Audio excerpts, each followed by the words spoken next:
Cześć! Bartek Urban, zapraszam do... Czekajcie. Jest zdecydowanie za nisko.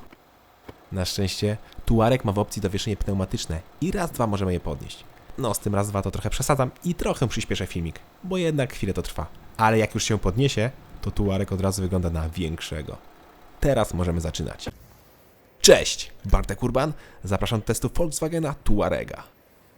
Volkswagen Touareg zadebiutował w 2002 roku we współpracy z Porsche jako tak naprawdę brat bliźniak modelu Cayenne. Dziś to już nie tylko brat Porsche Cayenne, ale również Audi Q7 i takich niesamowitych SUV-ów, jakimi są bez wątpienia Bentley Bentayga czy Lamborghini Urus. Przyznacie, że jeśli w ten sposób przedstawimy Touarega, to jego wartość od razu wzrasta, prawda? Ale uwierzcie mi, nie trzeba go tak przedstawiać, bowiem on sam się broni. Po pierwsze, wygląd. O ile pierwsza, jak i druga generacja Touarega wyglądała jak taki napuchnięty od sterydów Golf, tak najnowsza trzecia generacja wreszcie prezentuje się godnie. Atletycznie, muskularnie, ale też i smukle, jak na tak wielkie kształty. Wygląda jak taki Arnold Schwarzenegger za takich swoich najlepszych lat, gdy zostawał Mr. Olympia. Jednak testowany Touareg to nie podstawowa odmiana, tylko dodatkowo wyposażona w pakiet stylistyczny Airline Black Style, czyli pakiet Airline, który kocha czarną barwę. W tym pakiecie wszystkie chromy, czyli osłona chłodnicy, lusterka oraz ramki wokół szyb są czarne. Lakier możemy wybrać dowolny, chociaż muszę przyznać, że w czarnym lakierze i z tym czarnym pakietem wygląda kozacko. No i do tego są opcjonalne 21-calowe felgi za bagatela 16 000 złotych. Jest dobry gangster. To, co mi się jednak nie podobało, to w grillu te dwie dziury, które pod spodem mają śruby. Dziwne, myślałem, że to jakieś sensory czy tam czujniki, ale to chyba po prostu takie mocowanie. Za każdym razem myślałem, że odpadły mi kawałki grilla. Ale tak czy inaczej, nowy Touareg wygląda pięknie. Potężnie, ale jednocześnie nieociężale. Touareg jest wielki nie tylko z zewnątrz, ale i w środku. Bagażnik oczywiście może być otwierany elektrycznie, jak i za pomocą gestu. Kufer według producenta ma pojemność 810 litrów, co wydaje się zdecydowanie za dużym wynikiem. No chyba, że jak jest mierzone do dachu. Wtedy to by się zgadzało. Albo jest to wartość po przesunięciu tylnej kanapy, bo taką możliwość również w Touaregu mamy. Tak czy inaczej, kufer i tak jest wielki. Pod podłogą znajdziemy koło dojazdowe, zestaw kluczy i kilka małych przegródek. W bagażniku znajdziemy też gniazdo pod zapalniczkę, haczyki na zakupy oraz ciekawy bajer, jakim jest możliwość obniżenia tyłu zawieszenia w celu wygodniejszego załadunku. W ten sposób dużo łatwiej załadować naszego Touarega, którego ładowność to 780 kg. Czyli da się tam zapakować z 700 kg, licząc, że kierowca ma 80 kg. Dodatkowo tylną kanapę możemy oczywiście położyć i uzyskać niemal płaską podłogę. Z tyłu miejsca w Touaregu jest mnóstwo i co ciekawe, mieszczę się nawet jak przesuniemy tylną kanapę maksymalnie do przodu. Wtedy co prawda mam parę centymetrów wolnej przestrzeni na kolana, ale mam. Dodatkowo oparcie ma również regulację, co powoduje, że jazda jest bardzo komfortowa. Poza tym mamy podłokietnik z miejscami na napoje, a także oddzielne nawiewy z oddzielną strefą klimatyzacji. Jest też podgrzewanie kanapy, 2 złącza USB z szybkim ładowaniem, gniazdo pod zapalniczkę, a także gniazdo pod 230 V. No mamy naprawdę wszystko. Warto też zwrócić uwagę na drzwi. W opcji mogą być funkcją dociągania. Miły akcent. Z przodu witają nas w pełni elektryczne, podgrzewane, wentylowane i jeszcze dodatkowo z funkcją masażu fotele. Pełen wypas. Pozycja za kierownicą jest bardzo wygodna, siedzimy wysoko i mamy bardzo dobrą widoczność. Sama kierownica jest oczywiście regulowana w 2 płaszczyznach. I jest brzydka. Popatrzcie na tą nowoczesną deskę z gigantycznym opcjonalnym ekranem na środku. Wszystko do siebie pasuje poza tą kierownicą, która wygląda jak z Golfa 6. A co do ekranu, to ma on 15 cali. 15 cali. Kurczę, komputer, na którym montuję ten test, ma 14 cali. Szok. Szkoda też, że nie ma ani jednego przycisku, chociażby do zmiany temperatury w kabinie. Wszystko robimy za pomocą tego wielkiego ekranu. No chyba, że nie wybierzemy tej opcji, bo w standardzie mamy 12,3 cala i tam pod spodem jest Climatronic z przyciskami. Ale sam ten wielki ekran robi mega wrażenie. Po pierwsze wielkością, a po drugie jakością ekranu. Reakcja na dotyk jest świetna, a opóźnienie w animacjach minimalne.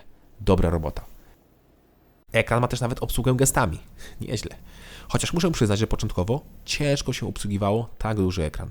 Dopiero po kilku dniach czułem się pewnie. Drugi ekran to cyfrowe zegary, które mają 2 motywy i sporo ustawień wedle naszych preferencji. Najfajniejszą jednak opcją jest możliwość włączenia trybu nocnego, czyli kamery noktowizyjnej. Dzięki temu jazda w nocy jest bardzo bezpieczna, bowiem system nie dość, że wykrywa pieszych oraz zwierzęta i to znacznie szybciej niż my jesteśmy w stanie ich po zmroku zobaczyć, to dodatkowo doświetla ich światłem. Jest to pulsacyjny strumień światła w ich kierunku. Z jednej strony super, że ich widzimy, a z drugiej strony jednak nieco piesi zostają oślepieni. Ale wciąż, moim zdaniem, Bayer zdecydowanie na plus. Na minus jest jednak spasowanie elementów. O ile jakość materiałów jest dobra, tak już spasowanie nie. Środek deski rozdzielczej skrzypi przy dotykaniu i niestety również zdarza się mu skrzypieć podczas jazdy. A to już jest nieakceptowalne, zwłaszcza w aucie, które może kosztować $500 000 złotych.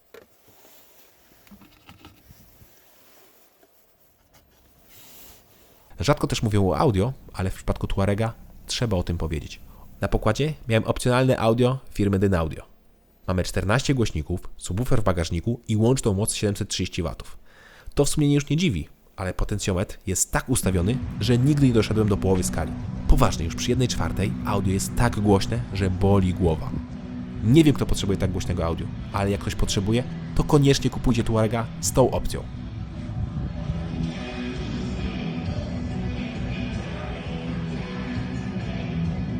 Tuareg ma też sporo schowków i skrzydełek i to w większości zamykanych. Są też dodatkowe złącza USB, ładowarka indukcyjna czy gniazdo pod zapalniczką. W schowku znajdziemy też zmieniarkę do płyt, a także czytnik kart. Dodatkowo od strony pasażera jest jeszcze taka siatka pozwalająca przechować kolejne pierdoły. Dobra, ale skupmy się na silniku. Gama silnikowa Tuarega jest wspaniała, bowiem posiada tylko i wyłącznie silniki V6 i V8. Do wyboru mamy jeden benzynowy, turbo doładowany silnik 3.0 V6 TFSI o mocy 340 koni albo dwa turbodiesle 3.0 V6 TDI oraz 4.0 V8 TDI. Dodatkowo V6 TDI występuje w dwóch wariantach mocowych 231 lub 286 koni. Każdy silnik występuje tylko z 8-stopniowym automatem oraz napędem na 4 koła 4Motion. I tak jeszcze zrobię małą ciekawostkę, bo jeśli myślicie, że teraz jest cudowna gama silnikowa, to co powiecie na Tuarega pierwszej generacji, który pod maską miał jeden silnik R5, kilka V6, miał też V8 w benzynie, a także V10 w dieslu i uwaga, benzynowe 6-litrowe W12. Tak jest, silnik znany z Bentleya był też w Tuaregu. Kiedyś Niemcy mieli naprawdę niezłą fantazję. Ale skupmy się na tym, co pod maską testowanego egzemplarza. A tutaj pracował silnik 3.0 V6 TDI w mocniejszym 286-konnym wariancie.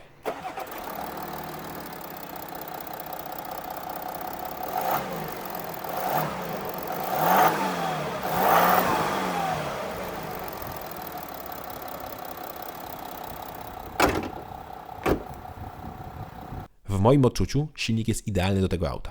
Po pierwsze, kultura pracy. V6 w dieslu brzmi naprawdę znakomicie, oczywiście jak na diesla. Przy przyspieszaniu dobiega do nas taki miły pomruk, który zaczyna dopiero zamieniać się w takie niepokojące klekotanie dopiero przy wyższych prędkościach obrotowych, których tego auto nie potrzebuje. Tutaj potężny moment, który wynosi 600 Nm, dostępny jest już przy 2250 obrotów, więc wcale nie trzeba go kręcić wysoko. Od 0 do 100 Tuareg według producenta przyspiesza w 6,1 sekundy. Według producenta, bo według moich pomiarów jest to jednak nieco wolniej, bowiem 6,8 sekundy. Jest to jednak i tak bardzo szybko, jak na ponad 2-tonowego SUV-a.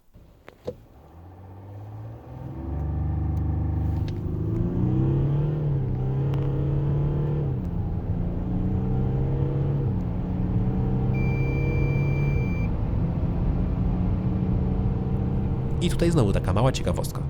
Tuareg pierwszej generacji z tym ogromnym silnikiem W12 6-litrowym o mocy 450 koni pierwszą setkę osiągał w 5,8 sekundy. A tutaj diesel 280-konny robi to samo w 6,1 sekundy. To jest postęp. Jest jednak pewien problem, który już poruszałem w innych wagach z dieslem, a mianowicie reakcja na gaz.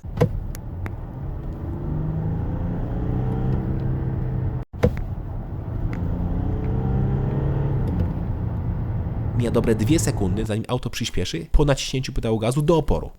A przecież mamy tutaj dwusprzęgłowy automat, który powinien reagować momentalnie. Niestety. Ale odkąd wprowadzono nowe normy emisji spalin, które są pokłosiem afery z oszukiwaniem, skrzynie nie działają już tak jak kiedyś.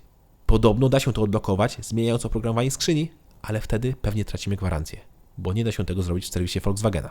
Szkoda, bo jak już auto zacznie przyspieszać, to jest naprawdę świetnie i mocy wcale nie brakuje. I co najważniejsze, Tuareg wcale nie jest paliwożerny. Na jakiego wygląda? W mieście cały czas oscylowałem koło 12 litrów. co uważam za dobry wynik. Na trasie przy 120 palił mi 7 litrów, a przy 140 niecałe 8. Dodajmy do tego bak paliwa o pojemności 90 litrów i możemy tym autem zrobić spokojnie 1000 km w trasie. I to jest duża zaleta.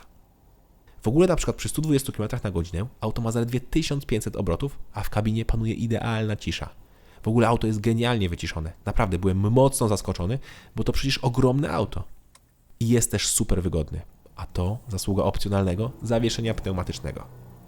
To, że można je regulować na wysokość, pokazałem już na wstępie. Ale nie powiedziałem, ile ma trybów wysokości, a mamy ich 5. Od poziomu załadunek, na którym nie możemy podróżować, po położenie off-road, które jest najwyższe i możemy podróżować z prędkością do 30 km na godzinę. Przy wyższej prędkości auto samo się opuści. Różnica wysokości pomiędzy najwyższym a najniższym ustawieniem to 7,5 cm. Nieźle. Wysokość brudzenia na przykład wzrasta z 490 do 570 mm, a prześwit ze 190 do 265 mm. Kąt natarcia wynosi 23,3 stopnia, zejście 17,2, a rampowy 13,5 stopnia. Nieźle jak nasuwa, chociaż poprzednia generacja miała nieco większy prześwit. Dodatkowo mamy kilka trybów jazdy w terenie, w tym taki jak śnieg, piasek czy żwir. Jest też tryb Off-Road Expert, gdzie sami ustalamy charakterystykę pracy napędu oraz zachowanie kontroli trakcji. Co prawda nie jest już to samo co w pierwszej generacji, gdzie był reduktor czy blokada mostów, no ale czasy się zmieniają. Co zresztą widać po zawieszeniu w Tuaregu. Raz, że jest pneumatyczne. 2, że posiada tylną oś skrętną. A 3, że ma elektromechaniczną aktywną stabilizację przechyłów. W ten sposób auto nie dość, że jest komfortowe, to dodatkowo bardzo zwrotne i prawie nie wychyla się na zakrętach. Na zakręcie komputer robi nam kontrę zawieszenia i dociska przechylające się nadwozie. Kosmos, jeśli chodzi o technologię, ale to działa. Spodziewamy się przechyłów, a tych nie ma. Spodziewamy się też, że auto będzie nam skakać i uciekać z toru jazdy, a ono jedzie po sznurku, bo przy wyższej prędkości tylna oś skręca w tym samym kierunku, co przednia i poprawia nam to tor jazdy. No świetna sprawa. Szkoda, że kosztuje 31 000 złotych. Zresztą, Tuareg do najtańszych nie należy. Jest to obecnie najdroższy produkowany Volkswagen dostępny w Polsce. W podstawie z silnikiem 3.0 V6 TDI o mocy 231 koni kosztuje 256 900 zł. Za mocniejszy wariant trzeba wydać 274 090 zł. A za odmianę V8 minimum 408 390 zł. Benzynowy wariant to wydatek 270 190 zł. Ale kluczem do ceny są oczywiście dodatki. I na przykład testowany egzemplarz, który w podstawie kosztuje 274 000 zł, był doposażony o kolejne 190 000 zł i kosztował 463 000 zł. A da się przekroczyć 500 000 w V6 i 600 000 w V8. Kosmos jak na Volkswagena pomyślicie. No to w takim razie polecam skonfigurowanie sobie Audi, nie wspominając już o Porsche. Oczywiście Lamborghini czy Bentley są inną ligą i tutaj raczej nikogo nie muszę przekonywać. Ale tak czy inaczej, nowy Tuareg to najlepszy Volkswagen jakim jeździłem. Poważnie, samochód jest dopracowany niemal pod każdym względem i robi ogromne wrażenie, a nie chodzi mi tylko o wymiary. Jest bardzo przestronny, pakowny i naprawdę żwawy. Do tego zaskakująco zwrotny, jak na takie gabaryty, i świetnie się prowadzi. Naprawdę kawał ogromnego, mega wygodnego i dobrego samochodu. Brawo.